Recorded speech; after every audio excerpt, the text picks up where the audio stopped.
Oh my goodness, we're live. Hi, Brian. We are live. Hey, RJ, how are you? I'm doing well. Welcome, everybody. This is the Helping Friendly podcast. My name's RJ. I'm here with Brian Brinkman.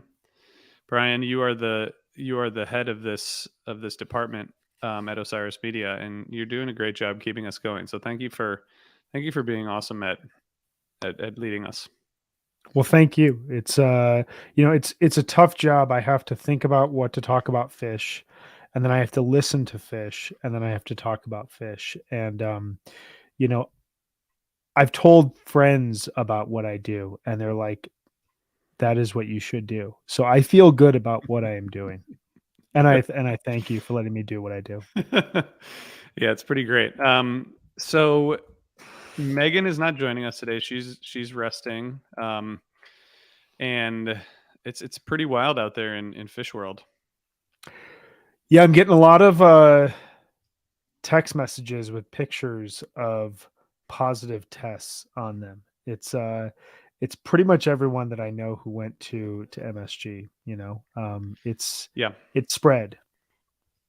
Well, so people who are watching might notice that I'm in a different place than I usually am. I'm at the beach, and I'm quarantining from my family because I'm one of those people. Although I didn't send you a picture. I didn't send the picture. Maybe I should You haven't have. sent the picture. No, it's okay. You I'll you send it to just you told later. me. Yeah, it was the update. It was it's me too. Yeah, if you have a collection, I can send you the picture. But it seems like for the most part, people are resting and probably getting deserved downtime. Yeah, it was interesting talking to people over the weekend who were at the shows. And there's always in the weeks leading up to a fish run, there's always so much excitement and so much enthusiasm and so many plans. And I'm going to do this. And if you're going to it as like a destination type show, I'm going to this restaurant. I'm going to see these people. And then like 3 nights in, you're like, I can't do anything today. I don't care that I have lunch reservations. I don't care that like I'm supposed to meet up with this person that we've been tweeting together about, for months on end. I just I can't because I have to somehow have energy to go to a fish show. And so now everyone has this, I don't want to say great, but they have an excuse to tell their jobs, hey, I can't come to work. Hey, I can't do that thing this weekend. I'm just going to lay low. And it actually is, it works out for people in this case. I mean, yeah, it's interesting because I'm not used to downtime really with kids, and Right. and not saying that Right. like I'm like an exceptionally hard worker, but like kids in life, you just get used to going all the time. And today I took a long walk with the dog and worked most of the day, but I also like read my book for a while and took a little nap. And I was like, wow, it takes like an illness to force people to slow down, which is a whole different podcast topic, but maybe we should do that more often. Yeah, I think about it sometimes. I had COVID in January during the Omicron outbreak. I took a trip that had been planned for months, and we were kind of like, we're just going to do this. If we don't do it now, we're not going to do it in 4 or 5 months. Like this is going to keep happening. And of course, I got it, and it happened the weekend that I was sick. I was in this room, and I don't really watch a lot of football. I'm a huge baseball and basketball fan. I don't really watch a lot of football, but it was that divisional round when like every game came down to a field goal. And I was like, I honestly can't remember since I was in college the last time I sat down and literally watched 4 football games That's in a so weekend, great. just like back to back to back. And I was like, it took an illness for me to reappreciate this game. One thing I need to do, I need to watch basketball while I'm here because Yeah. my kids aren't here, my wife isn't here. I'm gonna like make dinner anyway.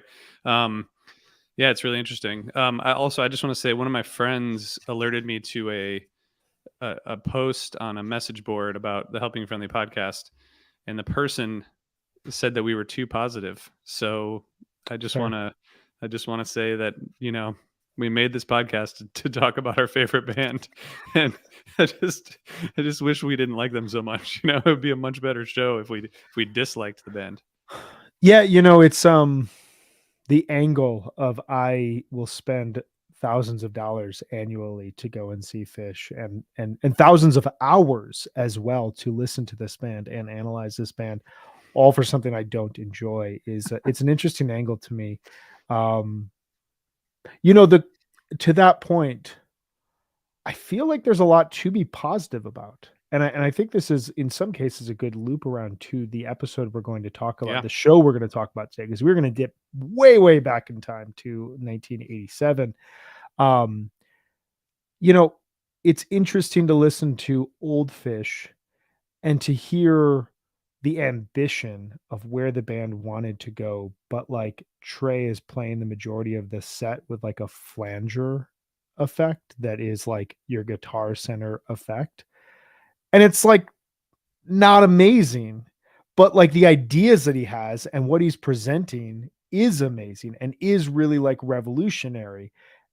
And that is, a huge part of the appeal of this band to me is their constant ambition and evolution. And I've said it on here, I've said it in other forms, like I love the fact that there's always a risk that they could fall on their face and that happens. And that to me is not necessarily something to maybe critique, maybe an analyze and evaluate, but it's also not really something to like hate on, because without that, you lose a massive aspect of what makes this band so special. Yeah, that was a good segue. So we're going to talk about an old show, 42987 from Nectar's in Burlington, Vermont. And it's going to be great because I remember getting these tapes. I'm old enough to have remembered getting tapes. And I think this is maybe my first tapes of the 80s, actually, because it was a highly circulated tape, 3 sets and really good, playing a lot of debuts, which we're going to talk about. So I think it's going to be fun. But before we do that, we have to tell you that we are putting out premium content on Apple, so you can subscribe to HFPod Premium and get a bunch of ad-free podcasts. If you just go to Apple, any of our podcasts, and you'll see the button for premium. It's inexpensive and it's fun, and we're having a good time doing the bonus episodes as well. So if you want to support Osiris, support independent podcasting, and get some more content, check us out. Brian, do you want to tell us about Sunset Lake CBD? I would love to. Sunset Lake CBD has a line of smokable hemp products that are for the old deadhead or the young fish fan that is searching for the mellow body high. Smoking CBD has all the benefits of high THC cannabis without the paranoia or the anxious side effects. With 9 different strains from this year's harvest, there is something for everyone. You've got Hawaiian Haze, that's excellent for an outdoor show. Cherry Abacus is best for the end of the night. And all of the flower is grown, cured, and trimmed by Sunset Lake CBD farmers. Even better, Sunset Lake CBD's farm to table approach gets you great pricing on premium CBD flower by shipping directly from their farm to your door. And I have to say, I have a very dear friend in town this week for a work conference who's staying with me and my family. He's from Idaho. He and we happened to experiment with cannabis a little bit in high school and college. I'll just put it out there. That was a, bedrock of our friendship. But he lives in Idaho. He has no access to cannabis, and it's kind of challenging for him. He wants to utilize it. He's also at an age though where like smoking THC sometimes can be a little bit too much. He wants to take the edge off. I introduced him to some Sunset Lake last night. We had a little bit of the grass, we had a little bit of the gummies, we had some tinctures and tea later in the evening. End of the story, he ordered a bunch last night using the coupon code HFPod, which is how you can get 20% off here at Sunset Lake. He woke up this morning and was like, that was the best sleep I've had in months. And I feel so good. And like, we just had a great conversation last night. He was super, both of us were like super relaxed as a result of it, but no one's losing their head. It was great. It was awesome. And I was so happy to introduce him to it. So check them out today. You can have the exact same experience as one of my closest friends, sunsetlakecbd.com. Use the coupon code HFPod for 20% off all their products. Sunset Lake CBD, farmer owned and Vermont grown. Man, Brian, you are a true evangelist, spreading the word like an old time salesman. Just going person to person. I've got like a bag. I open it Yeah. up and pull out the tincture. That's really cool though, and thanks Sunset Lake. All right, so Brian, let's get into this because Yeah. I really like this choice, and it's timely, as the anniversary is in 2 days, and I like I said, this is one of the first tapes that I ever got, and it falls kind of in the middle of this Nectar's kind of I don't know if residency is the right word, but kind of Nectar's performances between 84 and 89. They played there 46 times, and this is kind of right in the Mhm. middle. And it feels like they've clearly developed much more of a repertoire, than those early Nectar shows, and probably a pretty solid following. 3 set show on a Wednesday night at Nectar's. It's cool. This is a soundboard recording, and I think that's part of the reason why. I mean, a lot of those early shows were, but I assume that's why it kind of circulated heavily. But I feel like when I got these tapes and heard them, it was sort of like the holy grail from like the earlier era. It's like you got to listen to this to hear the early days. We talked about this a lot on Undermine season 1, but this era is, I don't ever go back to 80s shows unless we're doing an episode on them. Mhm. It's just not something that I put on, but every time I go back to one of these shows, I'm like, shit, I should really be listening to these, because there's a lot there, and there's not the 20-minute jams and vast improv, but there's a lot to these shows. Are you familiar with this show generally? Yeah, I mean, I had a similar experience. I did not get this as a tape. I got this as a CD. I think, I was collecting probably 5, 6 years after you were. So I was getting a mix of tapes and CDs, and it was one of those. I didn't have a show from the 80s in my collection, and I was looking through like the Fish Companion at the time, just trying to figure out what my next set of tapes. I was using bnp.com, I think is what it was called, where you could pair up with people, send them your blanks, they would send you back tapes, vice versa. And this was just on my list because it was like all these song names that either I didn't recognize or I wasn't seeing on any other tape, like stuff like Lushington, stuff like Fuck Your Face, stuff like Skin It Back, Melt the Guns. We'll get into all of this, but like all these songs that I was starting to read about, but I wasn't seeing anywhere else, and they almost were just like disappeared from the Fish canon after the 1980s. Plus, it was Nectar's. I didn't have a show at Nectar's, so I got this early. And kind of like what you're saying, it just kind of laid a foundation of, okay, this is what Fish was at. This is what Fish was like in front of a barroom audience. And you can kind of hear people chatting throughout, which is, it's obviously people still talk at times begrudgingly at Fish shows today in front of 20,000 people. But like, you're at a bar on a Wednesday night and you're going to see Fish. You can get a sense that a lot of these people are their friends, while there's also new people that they're trying to win over. Um, this show almost feels like a preview of who the band would be come 1990 and 1991, where it's a full smattering of who Fish is. There's really no type 2 jamming. There's just an offering of, we can do things like segue a Little Feat song into a Talking Head song, and it sounds really cool. We can play a joke punk song. We can play songs that sound like Pat Metheny. We can play this weird song like Fuck Your Face. Like there's all this stuff that's just thrown at you through this show to give you a sense when you walk away from it of, okay, this is who this band is overall. Yeah, that's a good point. And at that time, it was just, there's so many covers, which is to be expected. And that's one of the things that I miss, I guess, about not listening to too many of these 80s shows. There's so many great covers. I mean, I think just, so many throwback songs and covers are just great. So the the opener here is She Caught the Katy, which is a Taj Mahal song. Great. I mean, awesome song. It would be so great to hear them play that again. I think they played it once in 2010 and Mm-hmm, mm-hmm. once in 98, and then otherwise like a few times in the 80s. But I think it's a great cover. I think they should bring this back, but this is a good opener too. It's a great opener. This is the second performance all time, and there's only been 6 performances all time that they've played of it. You're absolutely right. 98 and 2010. It's a really good mic vocal performance. Hmm. Like it works like how the Little Feat songs will work later in the show, where Mike's voice just like fits Taj Mahal perfectly here.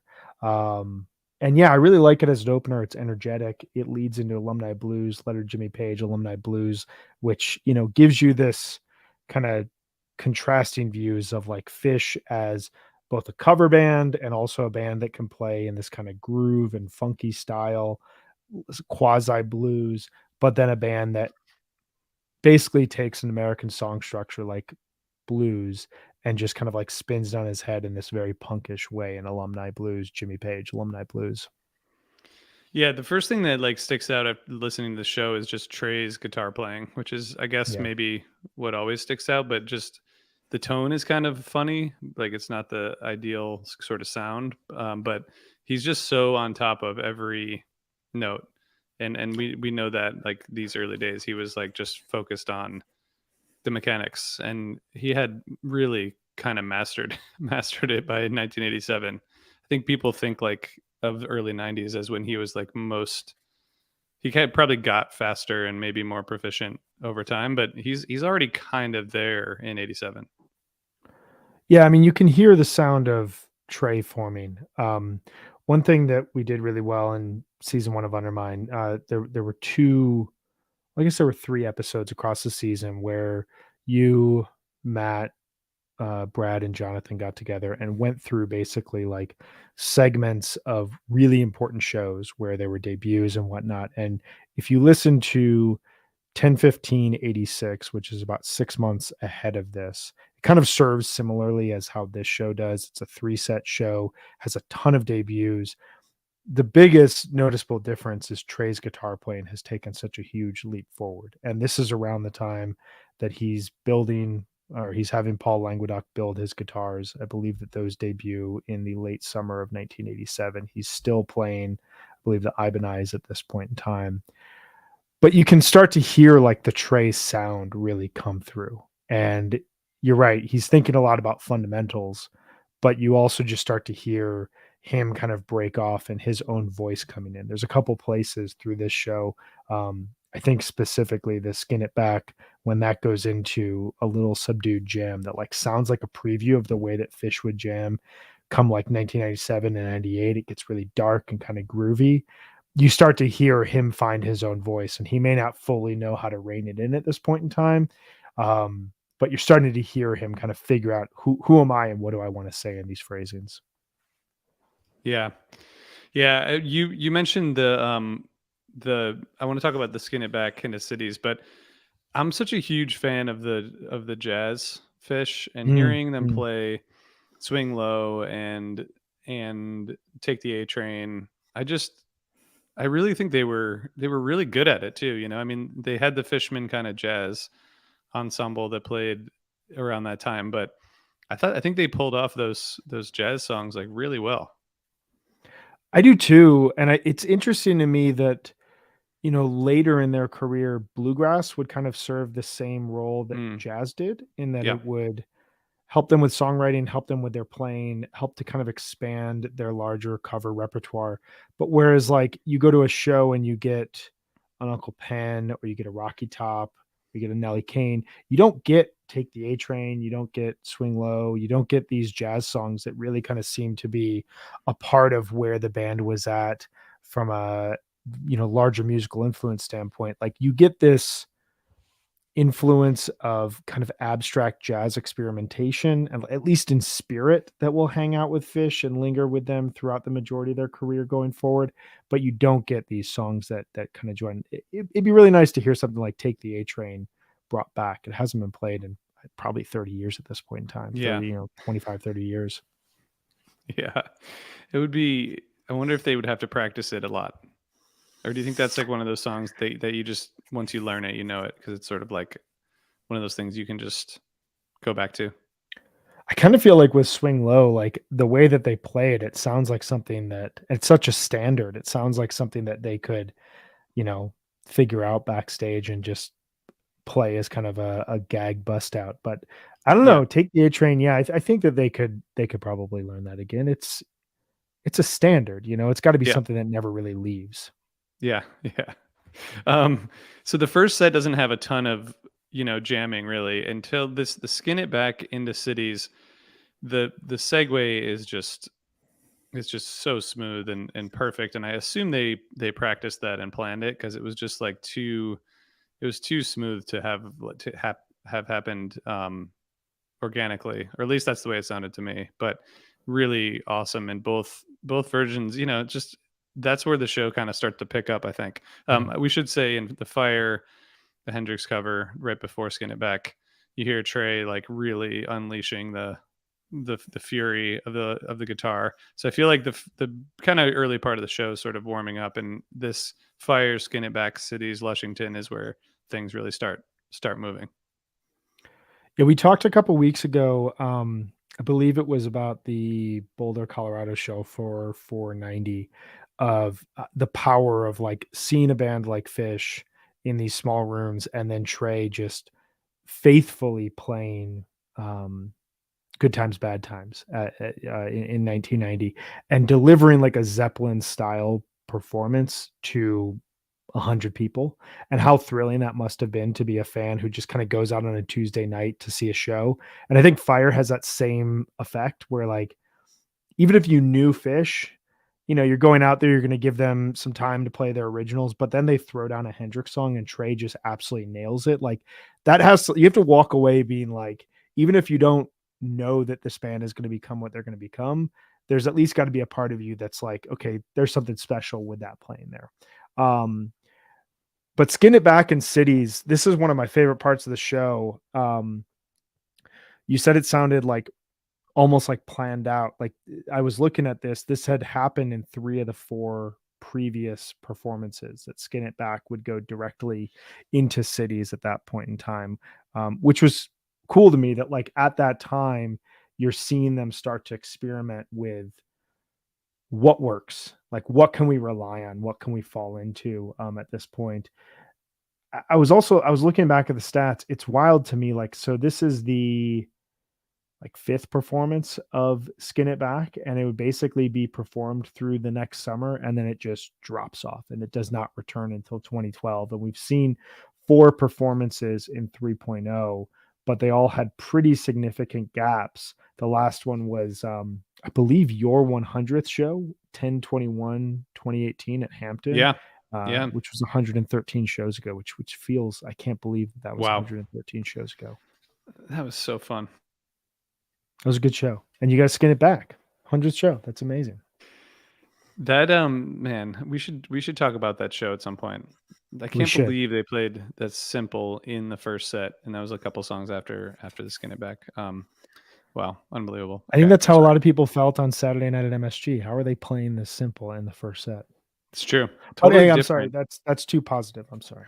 Totally different. Simple.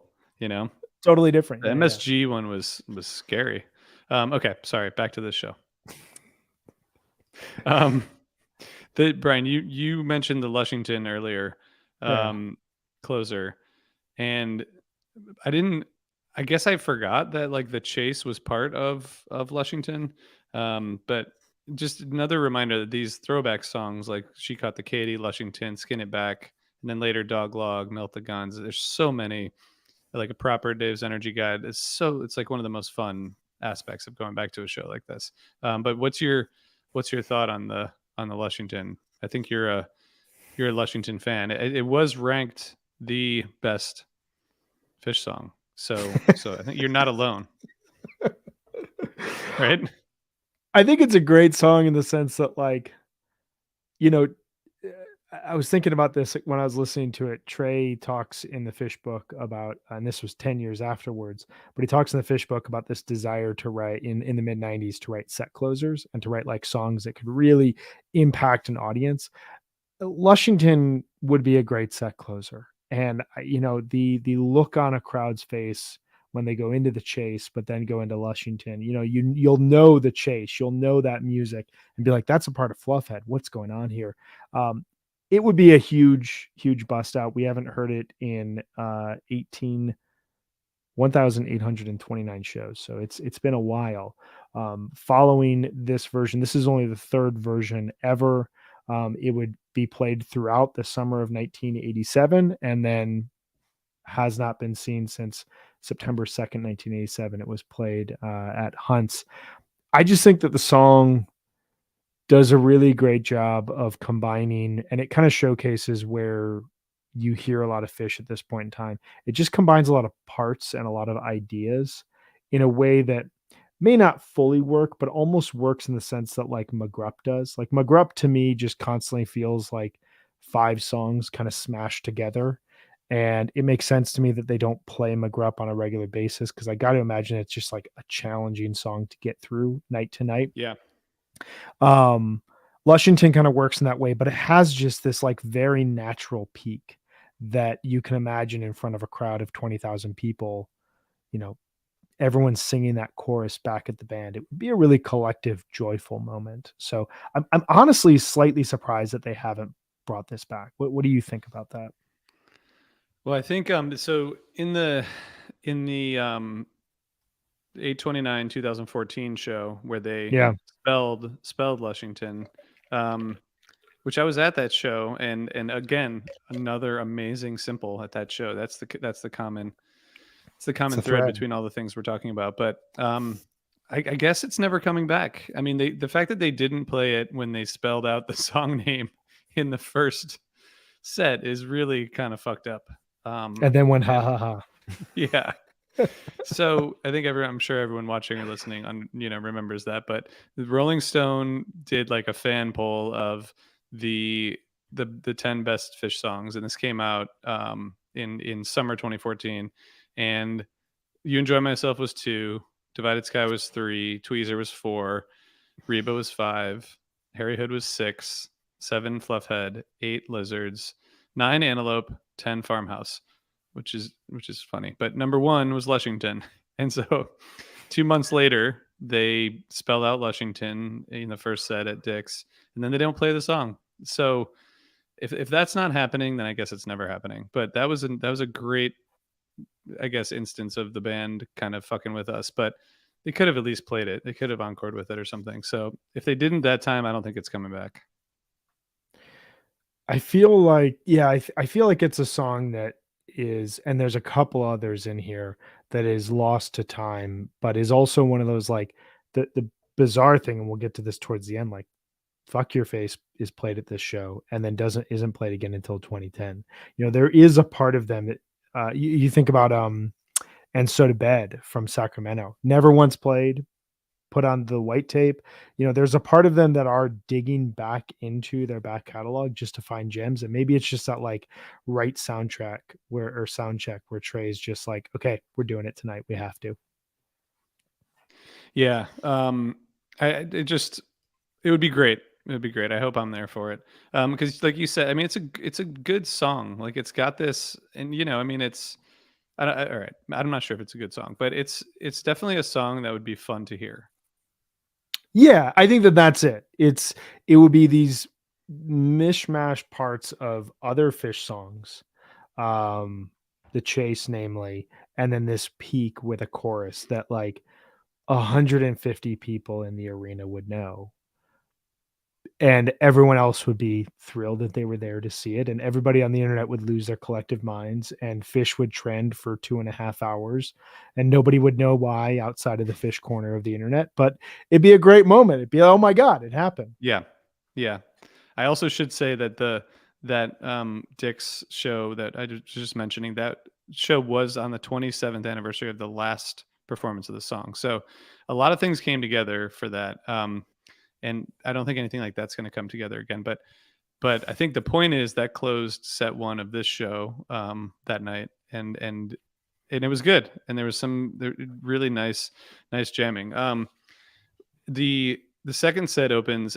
One thing about listening on re-listen, there's no space or gap. It's just like I It kind just of like keeps had to look going. back at the set list. Yeah, I was like, 'cause suddenly it's like Dog Log, which is set 2, which makes sense. But um, Dog Log and Melt the Guns into Dave's Energy Guide. So this is, I mean, Dog Log is just funny, goofy song, but I feel like this is the last time Melt the Guns was played, which is a cover, and they played it, a few times.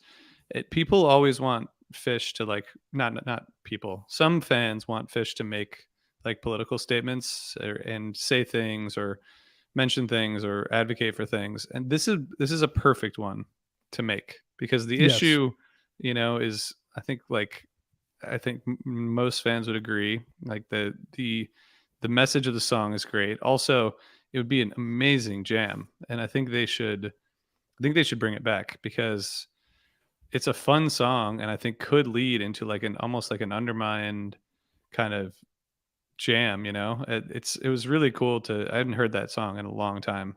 And Into the Dave's Energy Guide, which is just really just awesome. Really like that the beginning of this set. Well, far be it for me to speak about intentionality and fish openly, but you led me there, so I'm just going to go there with you. Um, First, yeah, the politicization of it. I'm always on board with it. I'm a pretty political person myself, and I'm on board with the band making some sort of a statement from time to time. I think it's a cool thing that they've incorporated. I think it would be a great statement for them to make. I also think, like, just from a musical standpoint, you may think I'm crazy to say what I'm about to say, but I'm just going to say it. Listening to this Melt the Guns and Dave's Energy Guide, there's no way the band has foreseen changes that they would go through a decade from now. But you can start to hear this foundation being set within the band, that where they connect is around rhythmic groove, and that this band that is toying with prog rock, that is really leaning into classic rock, but is also experimenting with jazz, with bluegrass, has a lot of humor in it, that when they connect around simple grooves, something happens to elevate the overall sound of the band at that point in time. And this Melt the Guns, like you said, it goes into a very cool jam that almost sounds percussive, rhythmic, the way that Undermine does decades later. Dave's Energy Guide, a famous tease that's been played a handful of times throughout their career. Like, this segment is probably my favorite segment of the show overall. It's the one that if you went back to, you can hear Future Fish, and you can hear this band that's playing in front of however many people at Nectar's, that will figure out a way to connect in these kind of hypnotic grooves that you'll hear at MSG, you'll hear at Dick's, you'll hear at Alpine, you'll hear wherever you go, and think to yourself, like, okay, this band, when they get to their most simplest pursuit of uh you know musical connection, like that's the reason why we go back to them on a regular basis, and you hear it here. Yeah, yeah, that's a good point. I think that's fair. I want to comment on this, but I also just want to say our friend Brian Golenberg, who's watching, he missed seeing them at Nectar's in '87, but did see them in '89, which is really amazing. And I think we should talk Brian more about that at some point because I want to hear about that. I've been to Nectar's once to see my brother-in-law's band, and once Hmm. when it was empty to do a tour recently, and I can't imagine seeing Fish there. So, Brian, maybe we can talk to you about that in the near future. Brian has been a loyal listener, and he has always excellent stories that he posts in the comments. So we should absolutely have him on. And yeah, I went to Nectar's once. My son was running around on the dance floor while, like, the Lizards was playing or something, and I was eating gravy fries, and I was like, this is just all of these dreams of mine from like 16 years old are coming true. Um, but yeah, he's right. There was one performance in '87, the Halloween Goddard College '86, and then 9/27/85 from Slade Hall, a Slade classic Hall. old venue for Fish. Those are the four Melt the Guns. And then it was teased in a very strange show, 7/20/2013. I don't know if you remember this. You were covering this summer tour, and the first tour of HFPod. Fish gets rained out the night before 7/19. Hmm. 7/20, they play an impromptu Oh yeah. three-set show, and then 7/21, they get rained out again in random times. Um, I believe that there was a simple played during that run just to tie this thread together, but I can't confirm offhand. Let's just say there was. There was always a simple. So that yeah, I remember that. I remember that in the three set show. That was like, man, Mm, that must have been a lot of logistical, just a lot of logistical challenges. Um, yeah. and that's the same run where they did the harpoo at the end, or at the They in did the the next harpoon show with Second City, yeah, in with the the Second rain. City. Um, well, I just want to say, just back to your Dave's Energy Guide. I think everyone Yeah. listening or watching understands what Dave's Energy Guide is, but if you don't know, listen to this show 42987 and listen to the song because it is a song. Um, it was played 21 times. The last time it was played was Jones Beach 95 in the middle of that crazy tweezer. And hasn't been seen since, but I don't think there's a song that's been teased as much as Dave's Energy Guide throughout history, because it's still, the most recent one was a few nights ago. Yeah, Um, doing the it's Piper. like once a year, if not more than that. And I'm actually curious. I would like to ask Trey this at some point. Is it conscious, or is it just one? Because Tom has said before, like there's some licks that are just kind of in his DNA. You know what I mean? That Yeah, just yeah. like, but I wonder if he's doing it purposely. And if he is, then he must every time just be like kind of laughing to himself, because he's been teasing the song since 1987, and also like they haven't played it. So it's just interesting for like a tease to stick around for that long. Although maybe there are others like that, but certainly the ratio of played to teased, there's nothing I don't like think there's that anything like it. than No. this, right? Which is just kind of amazing. It's one of those things that like fans will obsess about forever. I was at the Chula Vista show last fall, and someone, right as the band walked out on stage, unfurled like a 4 people across Dave's Energy Guide sign, just like right in front of the band. And right before they jumped into Fluffhead to open it, Trey teases Dave's Energy Guide. And then the following night at the Forum, in the middle of a Birds of a Feather jam, teases it again. So, yeah, I feel like it's got to be like part DNA, but also like he's got to know when he's in the register of playing Dave's Energy Guide, and this jam kind of works for it. And it's such a frenetic piece of music. Um, it's so industrial in a way that like I wish Fish would have explored a little bit more. It's got like Robert Fripp type of vibe to it. It feels like King Crimson at times.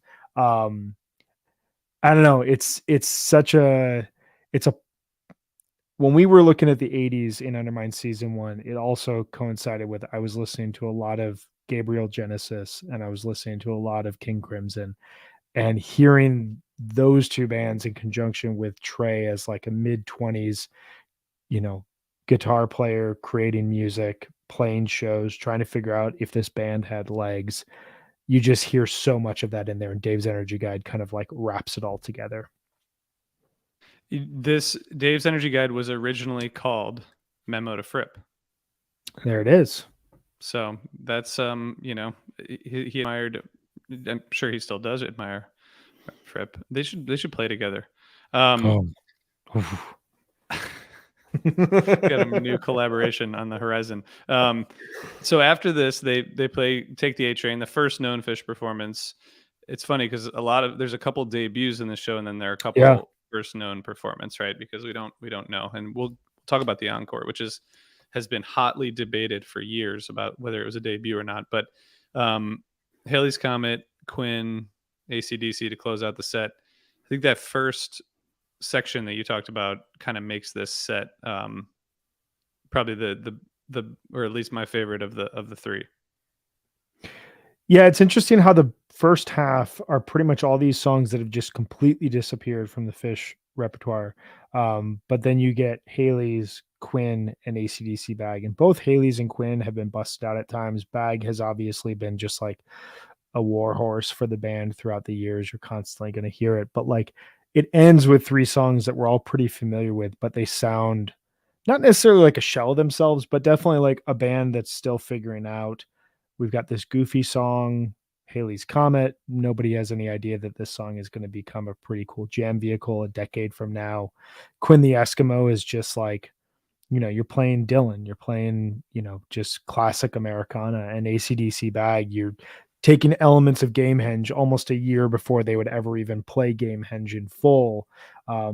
Obviously Trey's working on it at this point in time, but it's a cool dichotomy of a second set where you're like hearing Fish that will never be heard again, more or less, and then hearing Fish that like is almost common practice to this day. And the show balances that, where you get these moments where you're just like, I'm hearing a Fish song that is going to be played hundreds of times, and I'm hearing it in its infancy, versus I'm hearing Fish songs that will never actually grow in this sort of manner. Yeah, I want to just one comment, which is that AC/DC Bag, first of all, hasn't been played since the fall of last Interesting. fall. Yeah, and it's only been played a few times it's only been played a few times last year, and I haven't seen it. I've only seen it once in the past like 2 years, and I'm really missing it. Mhm. It's my favorite opener.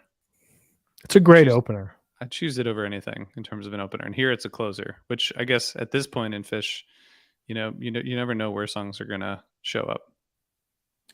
It keeps getting the I'm just looking at, its past performances, it keeps getting the strange mid-second set opening slot that every time I hear that, I think of 1997 and how Hmm. AC/DC Bag just was Yeah, treated as such a regular jam vehicle during that yeah, tour. Um, Always a dream to get that, but yeah, it's such a great opener. I think yeah. I've only seen it open, like, 1 or 2 shows, though. I usually Wow, see really? it in, like, a mid first set slot, yeah. Okay. Well, that's gonna have to change at some point. Well, Um, I saw the first two times I saw it, it opened the first set, 10:28:95 and 12:7:97. Which doesn't matter at all to anyone listening, but I'm glad I said it. I've actually seen it as a set opener a bunch of times, which we should definitely talk about more. Okay, so moving on. Something happens between the second and third set. I guess it's getting late, and the third set is just a totally different thing. It's seems a little bit more experimental, but there's also like some debuts and some just there's a lot of songs. What do you think was happening at the venue that sort of made this set so much different than the others? so when I found out this happened on a Wednesday night, I instantly went to the Wednesday night concert series I used to go to weekly in my college town at a bar that, I think probably had a very similar vibe to Nectar's, the Top Hat down in Missoula, Montana. And Wednesday night, there was a incredible drink deal. You'd pay $5 at the door and you could drink for free until 1 o'clock in the morning. And as you can probably imagine, it would get just rowdy in there on a Wednesday night. It was packed. You could still smoke in there. It was an amazing place to be for a young guy who's looking to see music and get out on a Wednesday night. But once the 1 o'clock drink deal ended, most people would leave and the band would come back on stage for one set. And everyone's pretty shwilly at that point. Like people have been out in the back, passing around a joint. Everyone's pretty well intoxicated at that point in time. And that was when jams would come out. And that's when weird songs would happen. And I kind of get that sense listening to this third set that like they presented a pretty tight version of themselves in set one.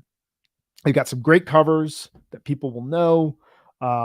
They've got, alumni, Jimmy Page alumni. There's a reason they've kind of brought that song back, that suite back in recent years because it just rocks. Skin It Back, Cities, Lushington. Set two, you got a little bit of experimentation, but some really tight songs that like there's a reason they're going to stick around in Fish history because they work, as we just talked about. Set three is kind of an opportunity for them to do things that like this is a set that you would never see ever again. Even though a lot of these songs are pretty familiar to all of us, you wouldn't see Antelope coming out of Makasupa in the middle of a third set, and then 4 songs later, 3 songs later, Slave to the Traffic Light into Sparks into McGrupp. It's just constructed in a manner that like we just wouldn't see again.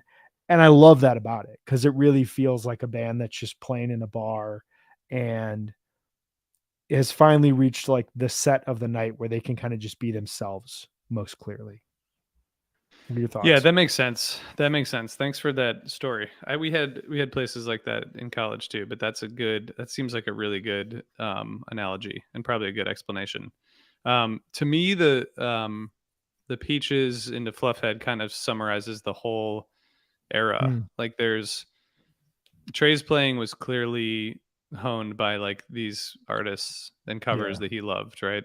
And the most advanced kind of playing in a show like this is from these like challenging covers. Like he nails Peaches like every single note, and then you go directly into this original complicated composition that has some inspiration from Zappa and a lot of others clearly, and then he just really like slays it, you know. So it's like the student applying the lessons of the master, the teacher, um, And, in Alive Again, the podcast we did, Trey talked about Zappa and how much he loved Zappa and how much he admired him. And I just think this, I don't know if it was intentional in terms of the selection, but to hear the Peaches and then hear the original, that clear, it's like the lessons were being applied to these new compositions in a way that worked perfectly. And I just think that 2-song combo kind of like summarizes the whole era in a way.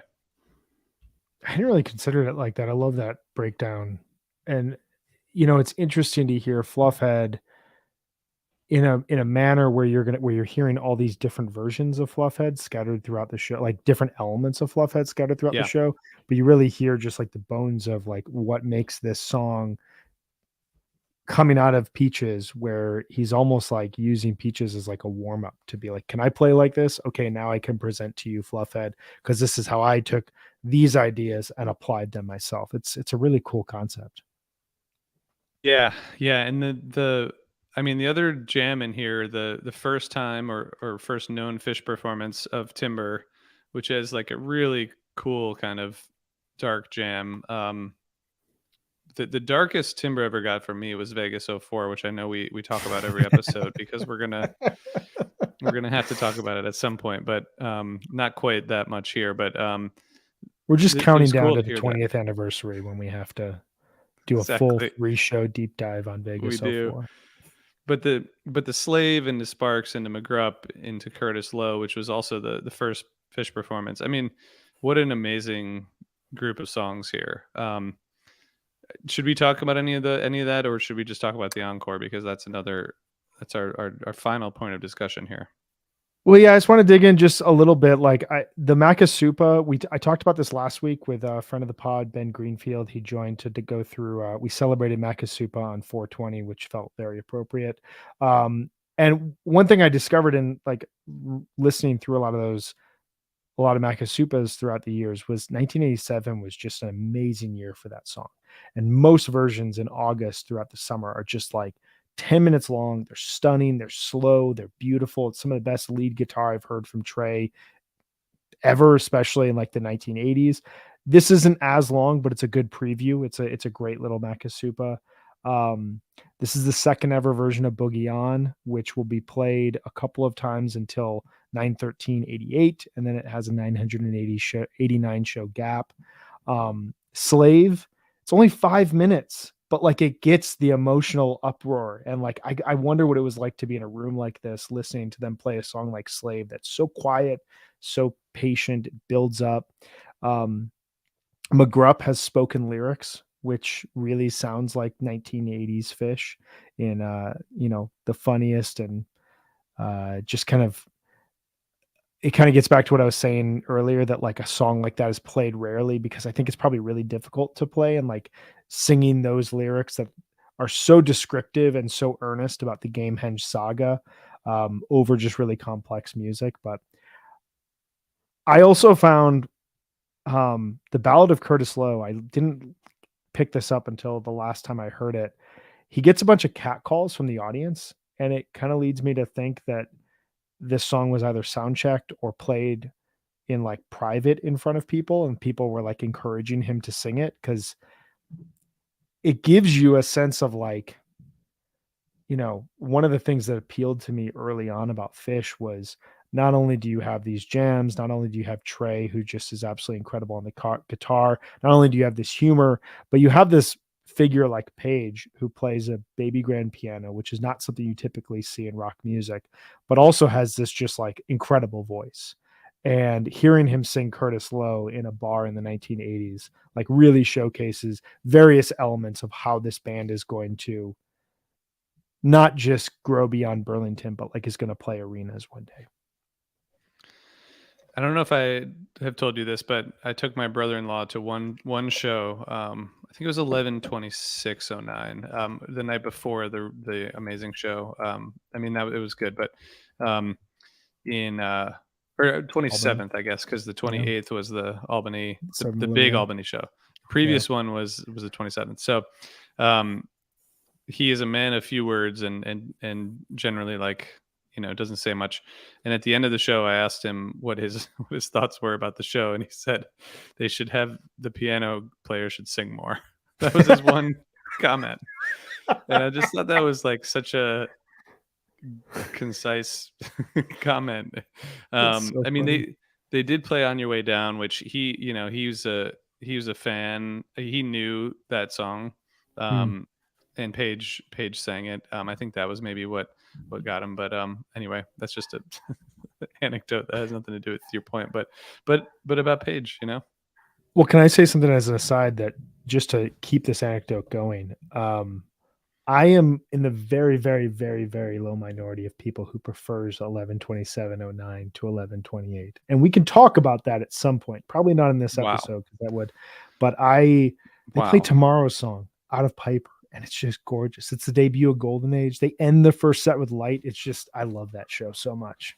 that is wild. Okay, well, We we can should dig into definitely that later. yeah, we can. Um, all right, so according to Fish.net, the encore "Fuck Your Face," it's a debut, not first known Fish performance, which is how a lot of the songs are marked. Debut, and in the notes it says the "Fuck Your Face" debut was in dispute for many years, though the Fish.com setlist file seems to confirm that the song was indeed performed on this date. So we've had a long running debate about the debut of the song, which is, one of the goofiest songs in the whole catalog. And kind of just the fact that there was a long running debate about one of the goofiest songs in the whole catalog, it just sort of summarizes the whole experience of being a Fish fan. Yeah, yeah. I've only seen it once. Have you seen it? I've seen it twice. 8, 14, 2010, which was the second version Oh, after the bust out, and then 8/31, 2012. oh, Which right. the other aspect of this song that's so ridiculous is like that's such a monumental show in the band's history. And you go back to like 1987, and if this song was played on this date, like they're just playing it in a bar, and for Hmm. whatever reason are like, okay, we're not going to play that song again. Like that was too ridiculous, and who knows what the rationale was. And then it comes back as a massive bust out. It's played a few times in 2010, 2011, early 2012. But then they set up this gag show where they spell out the letters of the song and utilize it as an opportunity to jam. And it like represents this huge next step in Fish 3.0 in a lot of cases. That is another aspect of being a Fish fan, where like you have this debate around a crazy Fish song's debut, but then you also have this song that somehow 25 years later becomes one of the most important songs in the band, like relatively speaking, one of the most important songs in their history. It's weird. It's really weird. It's crazy that happened. So you've seen it twice, yeah, because you saw the show that is known for Mhm. that song. That's pretty good. That's like I mean, given that it's only been played 18 times, you've seen 11% of the performances of "Fuck Your Face," and I kind of assume that that's probably the highest. Maybe you have others that you've seen more in terms of percentage. I think I've seen Down with Disease at like 30% of the shows I've seen or something. So maybe you've seen Yeah. other songs that are higher percentage, but that's pretty good. Do you That'd have be an an affinity for it? interesting that'd be an interesting episode in terms of trying to figure out like what are our highest percentage Yes. songs? Is there any a crossover based on scene shows at certain eras or not? Because I like Down Disease, I think is my highest, but it's only maybe 10% of my shows. I don't know. Okay. Um, We need to do yeah, that. I think that'd be a fun experiment. Utilizing the Zizix site. Um, yeah, I have a bit of an affinity for it. I mean, that's a really important show for me. I think it was like on a personal level. I just got married. I go to Dick's for the first time. It was just me and my wife, and like, now I live out in Colorado, and that show like kind of it felt like a culmination of this journey I'd been on for 10 years basically of like getting into Fish, seeing some shows, they break up, they come back. I saw some shows, you could tell that like they were still figuring things out. It was the very first time I've ever seen a Fish show where I was like, um, I got the feeling that I got listening to like 97 and 95 tapes, where I was just like, okay, that's why. Like I'd seen probably 30 shows at that point, but I had never really seen like a truly great show. And I walked away from that being like, I completely understand why Yeah. someone abandons any responsibility in their life and like lives on the road seeing this band. Like I get it. And I felt like an urge for it at that point that I had not felt before. That's fair. That's fair. Um, what an amazing show. That's just like we've talked about. It kind of kick-started the new era of Fish, I think, in a lot of ways. Yeah. Yeah. Um, so Brian, what's your takeaway kind of going back to this full show from 1987? Well, I want to say just one thing really Yeah. quick. This is the fifth ever version of I Am Hydrogen. It is the last version that will be played without Mike's song, but it is the second to last that will be played without Weekapog. Hmm. Um, it is the second of four versions to segue into Who Do We Do, which is another element of Fluffhead, which ends the third set. That's the jumping segment of Fluffhead. Um, I was looking up, I was kind of blown away by this. Who Do We Do was played as a separate song all the way up until March 10th, 1990. And then since then, it's been played in Fluffhead. It's really weird to me that like Wow. some of these Fluffhead songs were played out still outside even into the 90s.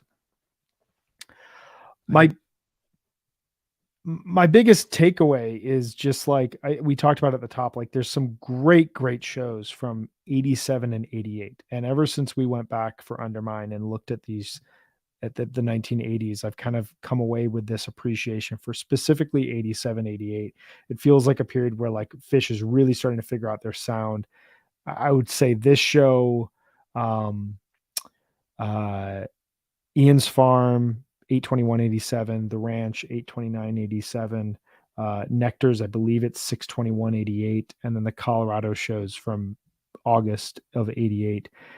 If you went through and listened to those, like basically in total 9 to 10 songs. Oh, and Pete's Fabulous Fish Festival from 72388. You'd walk away with a really clear understanding of who this band was during these 2 years, where they were experimenting in ways that would hint at where they would go 8, 9, 10 years from now, but also this like smattering of ideas of who the band was, how many different elements of music the band was pulling into their kind of sphere, and where they were picking it from, and where they were kind of coalescing around like a singular sound that takes from so many different aspects of American history, American musical history. And so that's probably my biggest takeaway. What about you? yeah, I mean, that's a good point. I guess for me, it's just really about those songs. Hearing these songs that I never listen to anymore because I don't go back to these shows very often, and hearing Lushington, hearing She Caught the Katy, even hearing Doglog, Melt the Guns, Skin It Back. It was so fun. And I'm gonna I hope we talk about more early shows because this is fun to go back to and just hear them evolving with these songs that have been not forgotten but definitely left behind in some way. Um, but I don't know. I had a good time. I had a I good had a time great listening to time. it. It was fun listening to. And we are actually, you say you hope that we're going to talk about early or 80s Fish more. We're going to actually go further back in Fish history in our next episode, which will come out on Monday, May 2nd. We'll be going live again.